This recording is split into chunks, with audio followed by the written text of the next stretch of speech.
Welcome back to the Saints and Alumni Show right here on WBCR 88.3 The Saint.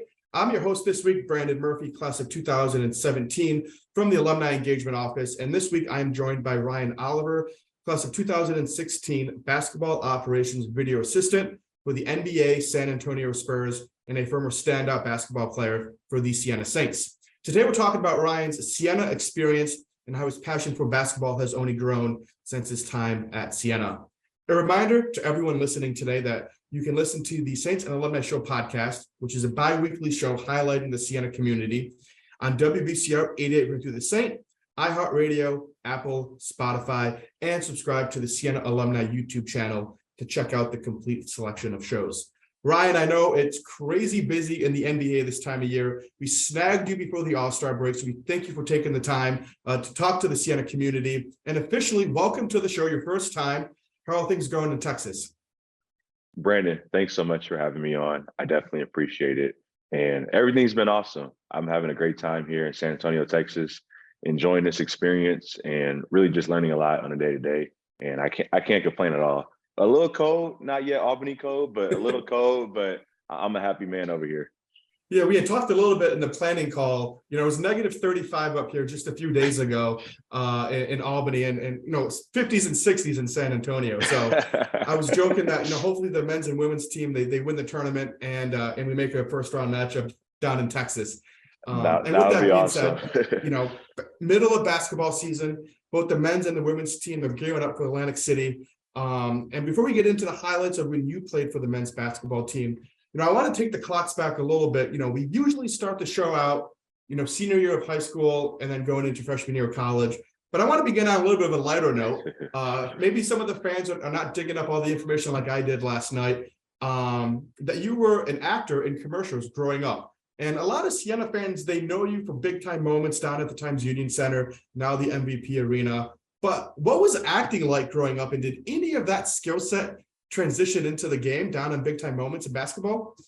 It definitely did. So growing up in Los Angeles, the whole Hollywood, the lights and everything, I was born into it. My older brother was actually an actor and he had a lot more success than I did. So growing up as a little brother, I wanted to be like Big Brother. So I hopped into the industry and actually I had a great time. I ended up booking like 5 or 6 commercials, a couple of print ads. So it was a great experience, but it really just taught me at a young age, at 2 years old, 3 years old, 4 years old, like I'm going to acting classes. I have an agent. Like I'm putting in time to go to interviews and auditioning for shows and TV shows and commercials. So it really just showed me the business side of things very early.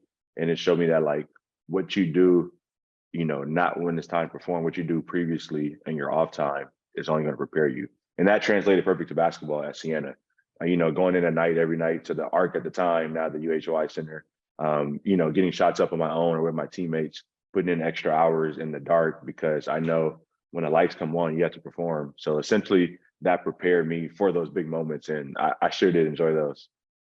It seems like you've been on a podcast or two. You're hinting at some of the things we're going to talk about throughout the show. You made your way back to California. You've talked about the business side a little bit, but I want to kind of hone in now on the time that you played in Massachusetts in prep school and why you made that transition from the West Coast to the East Coast to pursue your Division I dream, the high school that you were at, and ultimately why you made that decision to play prep school basketball on the East Coast.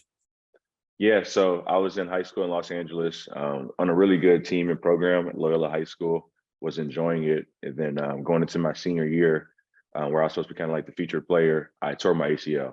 So I missed my entire senior year. So at that point, my recruiting had kind of spiked a little bit, but once the injury happened, it kind of fell off completely. So I knew in order to chase my dream, I was going to have to do something outside of my comfort zone and move across country to go to prep school. My family and I did their homework on Northfield Mount Herman, and we kind of fell in love with the place. Luckily, I had 2 previous old AAU teammates who went there and had a wonderful experience and played Division I basketball. So I was able to kind of use them as, to answer all my questions because I had a ton of questions. I had a ton of questions about living in the middle of nowhere, but it was a great experience. But was able to go to prep school and truly just loved my experience there. Just being able to be away from home, grow as a man, grow as a student, and obviously grow as a basketball player. And anytime you're in Massachusetts, Albany's a 2-hour ride away. So I was able to be noticed and stuff by the staff at the time. And it kind of just went from there. And, so somebody like me, I'm calling colleges left and right on the East Coast. Yeah, I want to be a Saint. But for you as a Division I prospect, it's a little bit of a different process, I would think, for that college decision-making process. And you alluded to it a little bit. You had some connections with people already playing Division I basketball. Mm-hmm. What's kind of that recruiting process like for you? And why ultimately did you decide to play at Siena College? Yeah, so the recruiting process is always fun because it's kind of like, all these colleges are reaching out. You're kind of like learning each school, each coach. So it's a really cool process, but definitely towards the end of it, it kind of gets a little, because after a while, you're just like, I just want to know where I'm going. But for me, being in that atmosphere of the prep school scene, because the basketball is so competitive, like you have to perform every time you're on the court. And essentially, I always compare to people, or I always tell people, in California, if you drive 6 hours, you're still in California. You may pass maybe 8 Division I schools. If you go in Massachusetts and drive 6 hours, you probably hit 7 states. Like if you hit 10 big cities, and you probably crossed over, 100 Division I schools. So yeah, the let alone access 6 there, different conferences. correct. So the access there was just times 3, times 4. And I really enjoyed it because it was easy for coaches to come see you practice, come see open gym, come see you at games. So the access just became easier. And then in California, if your East Coast school is recruiting you, they have to fly out, plan a whole week. You lose time in the air, time zone. But here on the East Coast, they could hop in the car after practice and come watch you out. So I think it was just more eyes on me. And Siena, I kind of did my research on Siena as well, kind of like you. I knew they were interested. And so for me, the important things for me was I wanted, obviously, a great business school with my marketing degree that I got from Siena. I wanted a small school. I didn't want to get lost and become a number. I just wanted to kind of like have a name and build relationships with, with classmates and with professors. And the last piece was obviously the basketball component. I wanted to play a big time schedule.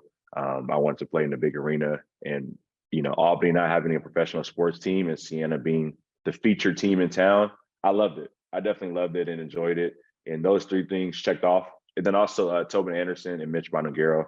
Those 2 were great during the recruiting process. I really built a connection with those 2.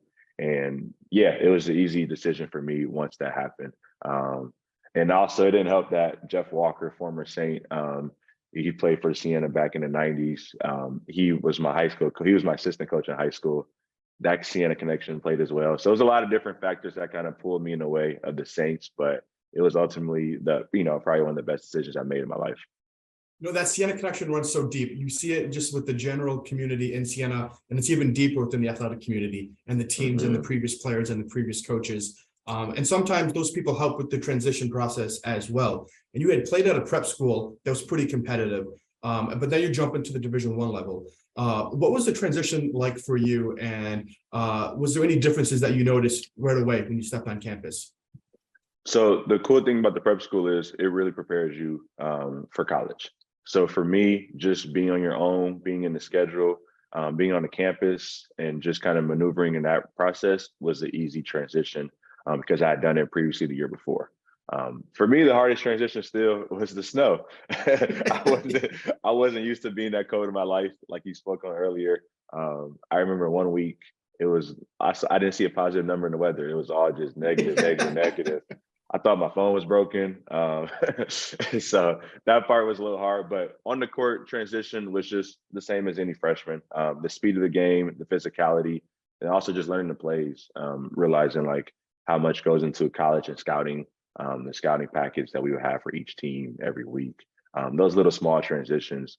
And then the last piece is just confidence, like your mind's running 100 different places as a freshman, and you're trying to just get on the court and just play basketball and have fun, but you worry about X, Y, and Z in this. But at the end of the day, it's just about being comfortable as soon as you can and having that confidence on the court because you're there for a reason, like you're there for a reason. So you just have to go out and just play your game. But those are the kind of the little things I had to kind of maneuver to be able to become real comfortable in playing college basketball.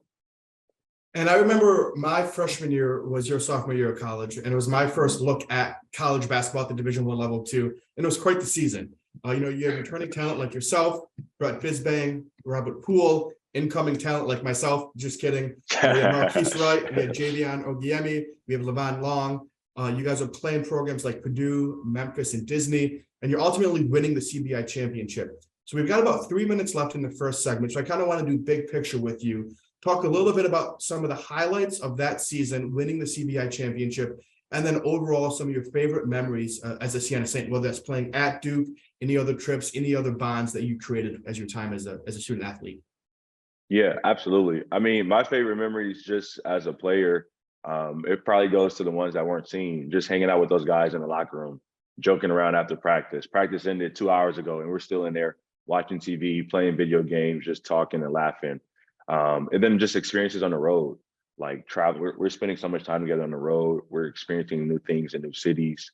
Those things you can't put a price on. And those kind of conversations and memories in the locker room and late nights in the gym, like I think about those the most because that's what occurred the most. But also just the excitement of the schedule, like Siena giving us opportunity to play at Purdue, play down in Disney on Thanksgiving on ESPN2 against Memphis. The national televised games. I have, my family did come to many games, so anytime they could see me on TV, I was here for it. I was a happy camper. And obviously playing at Duke Cameron Indoor, like it's it's Duke, it's Coach K.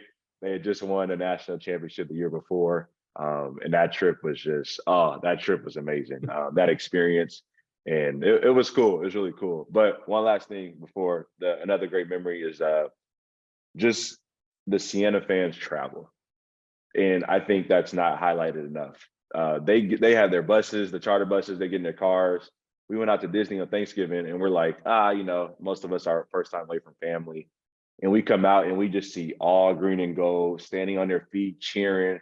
And I was just like, there's no way they came out here for Thanksgiving. Like I was stunned as a sophomore, like, all right, Siena family and Siena fans, they really care. They really run deep and they support you from wherever. So that's probably the one thing I miss is just seeing those familiar faces in the fans because they truly care for you. They really do care about your whole experience and they're there to support you the whole time. And we had just taken a bus trip to Manhattan, and we brought down, 50 people on one bus, and then we had 70 people at an event, and then the Siena Athletics brought down another 65 outside of the bus. So that team really does travel, and the community really cares about the players, and also the faculty, staff, and administration cares about the players. And I want to, get into the second segment after this commercial break, talk a little bit about your relationship with Dr. Pepe, some of the advice that he gave you to prepare you for your professional path outside of Siena, and then highlight what you have done since your time at Siena. So we'll be right back here on WBCR 88.3 The Saint. Stay with us. Welcome back to the Saints and Alumni Show right here on WBCR 88.3 The Saint. I'm your host this week, Brandon Murphy, class of 2017 from the Alumni Engagement Office, joined this week by Ryan Oliver, class of 2016, basketball operations and video assistant for the San Antonio Spurs, and former standout Siena basketball player for the Saints. We just wrapped up Ryan's experience as a student athlete, but we do want to highlight Dr. Pepe briefly before we get into his professional path outside of Siena. As a marketing major, you alluded to it in the very beginning of the segment, in the first segment, about that's one of the reasons why you wanted to come to Siena. So can you talk a little bit about that path and the relationship that you had with Dr. Pepe? Absolutely. So for whatever reason, I was always into marketing and really did enjoy it, kind of just on my own research and through high school. And when I got to Siena, freshman year, I took a class with Dr. Pepe and my eyes were just open. I enjoyed every bit of it. I was going to office hours left and right. And through that connection as a first year, we built a really strong connection. And then he ended up being my academic advisor. And it was just a perfect connection. So I ended up taking every class I could with him. I was like, hey, you have opening. Hey, you have opening. Let me sign up. But just like having someone that I could build a relationship with over time and trust and really be able to talk to as a human being, but also as a student, as a professor, was like the best for me, the best opportunity for me. And we were able to talk about, life and, his kids and just the relationships and being out in Albany and away from home. And it was just really genuine to have someone who cared for you on a personal level in the education department outside of just, the basketball and, in the athletic department. It was great to have a connection where I could go to someone and have that experience with. And he checked the box every single time and just really developed me as a student, pushed me to become even better and better. And I am just so appreciative of his time, his efforts, and just kind of him taking time out of his day. I joke with a couple of my friends now who went to different colleges, and they're like, "Oh yeah, I'm thinking about going to grad school." It's like, "Oh, just ask for a recommendation letter from your favorite professor." And they're just like, they don't know who I am. Like, they Yeah. like I was a number, and my mouth drops every single time. And I'm just like, I can't imagine that at all, because at Siena, you're more than a number. They know you, they love on you, they keep in contact with you. Like I was just chatting with him last month, and we're just Wow. shooting jokes back and forth. So we really stayed in contact over the years, and he's been super great. Took an independent study with him as well. So I just have nothing but great things to say about him. And it really just shows who Siena is, because the people that they hire to be part of their community. And it's not just like, oh, hey, it's the Siena way, but it's these people really do buy into it, and it gives you a whole great experience. We've had about 3 to 5 guests on just this year alone. And they've been marketing majors, and they have said we need to talk about Dr. Pepe and I that love relationship that. that professors and friars and just community members have with the students is what makes Siena so unique, and which makes people don't want to leave Siena. But that comes in time. You graduate and you've got to go on to that next chapter in your life. A lot of people don't want to go to grad school or don't want to go get their master's. But for student athletes, I got to keep playing. I love this game. I want to continue to play professionally. And you had that opportunity over in Ireland. Can you talk a little bit about why you made that decision, how that opportunity even came about, and what that experience was like in Ireland to play professional basketball?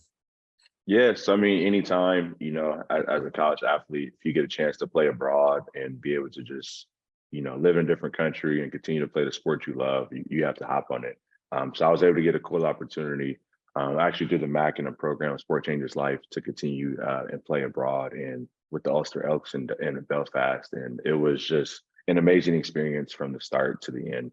The people I met there, and one, the transition was easy because everyone spoke English. It just took me about 6 weeks to understand, their accent. It was so thick, and I was like, "What? Say it again." And the Guinness, you got to enjoy the Guinness. Yes, and you enjoy the Guinness, and but I love my time in Ireland. I always encourage any and everyone to go visit. But the lifetime friends I made there, like I was just invited back to one of my teammates' wedding last July. Like just those Back in connections Ireland? back in Ireland, correct? Love that. And I actually have to say no because I had just accepted the job with the Spurs, so I had to unfortunately miss it. But it was just the relationships I built there with the coaches there, with the players, with the other imports from America and other EU countries. It was a great experience to be abroad, still be able to have not the huge transition because everyone spoke English. Everyone does. They do drive on the other side of the road, so They do. that was an adjustment looking the other way when you cross the street. Yeah, the roundabouts too. Yes. Oh my goodness. Yes. Yes. So, but it was an awesome experience, and learning about their culture and their history, and just opening my eyes to so much. I just really loved my time there, and that kind of led me to stay there for year 2 and sign with a different club in Belfast as well, with the Belfast Star, and playing for a great owner and a great team. And we were the featured team. We were like the Lakers of that team, because everyone was jealous of how they treated the players, what the perks came with us and the signing with that team. And we were always the featured team. People wanted to see us. So we always had a target on our back, but it was just so enjoyable. And I loved my experience from start to end. And previously on the show, we had Abby Huffman, who was a 22 grad, and she was a stand-up volleyball player for Siena. And she went over to play just grad school volleyball over in Cambridge, England, but not professionally. But I'm curious, and maybe the listeners are too today, some of the differences that you saw from the stateside in athletics to playing overseas in Europe that stood out to you, some of the good things or some of the different things that happened in Ireland and in Belfast. Yeah, so basketball wise, it's very interesting because over there, they all play with the same basketball. So once you're past 12 and up, you're playing with the same basketball until you're a pro. And you're playing with a shot clock, and you're playing with the same 3-point line.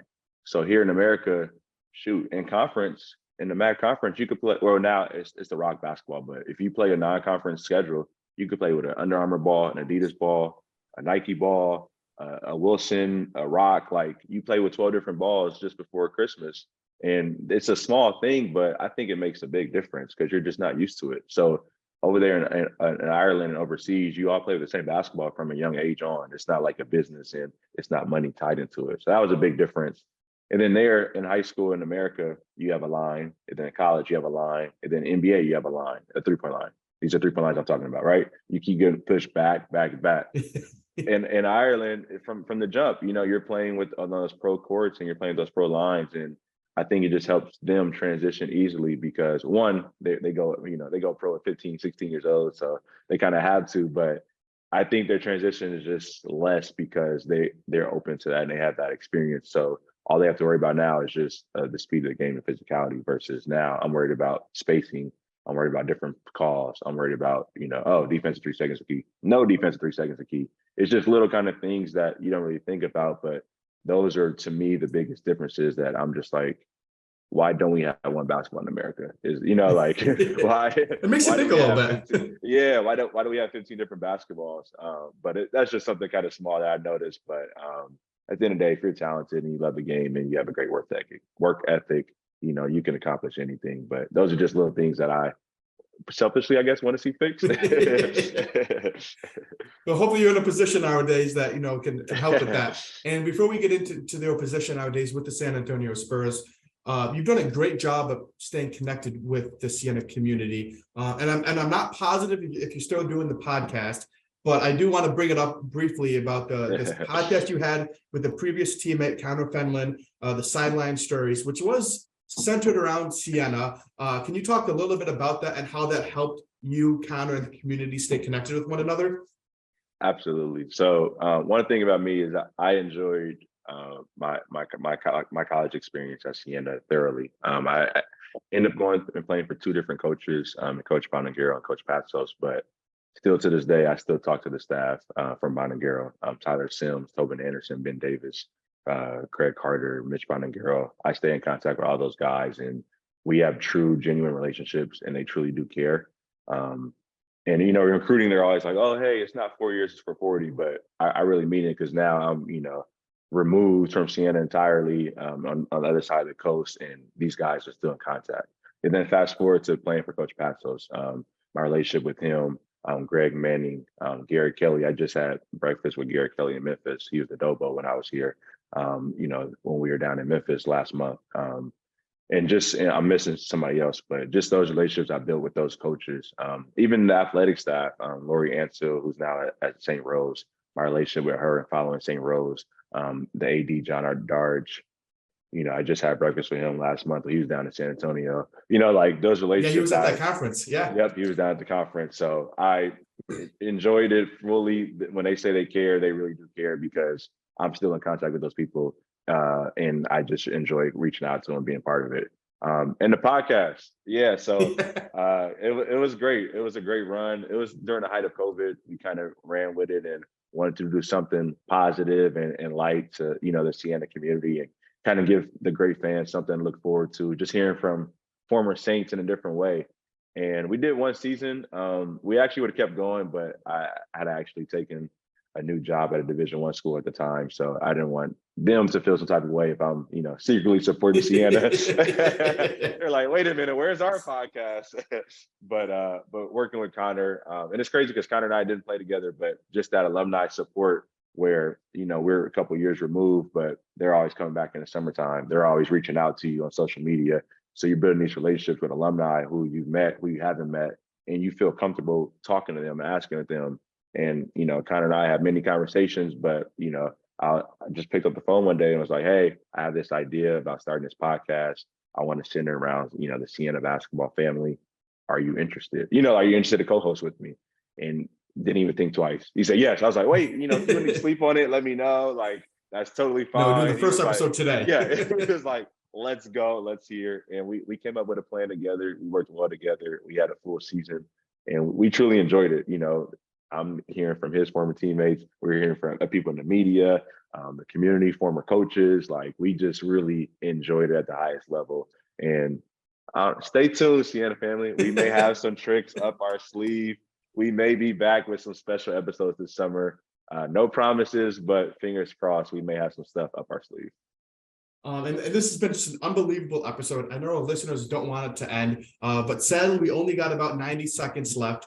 So I know I want to briefly get to your San Antonio Spurs and recap that in a minute as best as we can. You're at UC Davis, video operations, and then you made your way to the San Antonio Spurs. So in 90 seconds, as best as you can, talk about your role with San Antonio and what you enjoy most about that job. Absolutely. So real quick, my time at Davis was awesome. I worked for Coach Les, who played 7 seasons in the NBA. So that was kind of my first introduction to the NBA, and he really helped develop me as a person, as a coworker, and obviously just how to be excellent in my job and strive for what my goal was to be a part of the NBA. And he helped me get that because he was able to contact some people and make some calls, and it all worked out great. And my time with the Spurs has been nothing short of amazing. I am in the video room, the old famous video room that you kind of hear about, and all these coaches have kind of gone on from there. And I'm learning any and everything. I'm working with the great coaching staff, obviously the GOAT, Coach Pop, the great assistants under him, the player development coaches, and also the great players.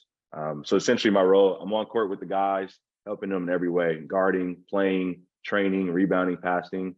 And then on the other side, the coaches, I'm helping them in every facet as well. Scouting reports, video projects, different analytics stuff, and just any way we could gain an advantage over our opponent. I'm helping in both compartments. So my arms are fully extended in both ways because I'm helping out so much. And it's been an unbelievable experience. I mean, just learning, to be a part of the NBA and obviously work for the greatest coach ever, Coach Pop. And I'm enjoying the heck out of it. So if y'all are ever in San Antonio, make sure you reach out. I'll definitely take care of the Sienna family. And likewise to you, Ryan. I know you have all your ticket connections down in athletics. Anytime you need a ticket to the game, call the alumni office. And we hope to get a first round matchup down in Texas summers that we can connect with you and the Sienna basketball family. Thanks for having us today. Thanks for listening, Ryan. Thanks for sharing the story of your Sienna story. And we hope to have you on the podcast again sometime soon. We'll see you next time, everyone, right here on WVCR 88.3 The Saint.